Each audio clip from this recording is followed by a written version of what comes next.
Gusto ba kang mulig-on 2020? Gusto sa Ginoo i-aplikar na to? Dili lang makabalo to. Ay, kabalo man ko ana. Kabalo man ko anang bersikulo ha. Yes, kabalo lagi ka. Pero man mo gi-apply.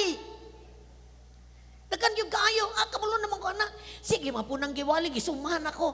Pero wala ni mo gi-apply. Unsaon man nimo pagkabaton sa epekto sa pulong sa Diyos. Kung wala ni mo buhata. John chapter 8 verse 31 to 32. Busa mingon sa Jesus sa mga nanuo kaniya. Nabay nanuo ni Jesus diri. Kung tumanon ninyo ang akong pagtulunan, ang tanan tumanon. Obey.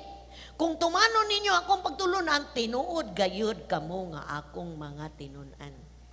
May balo kamo sa kamatuoran ug ang kamatuoran maghatag ninyo og kagawasan.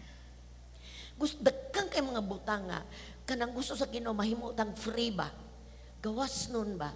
Mahimo makakinabuhi ta sa abundant life ni Jesus Christ. Pero kung dili na to na tumanon ang pulong sa Ginoo, maurad gyapon ang atong kinabuhi. So maset free lang ta sa dihang unsay instruction sa Ginoo.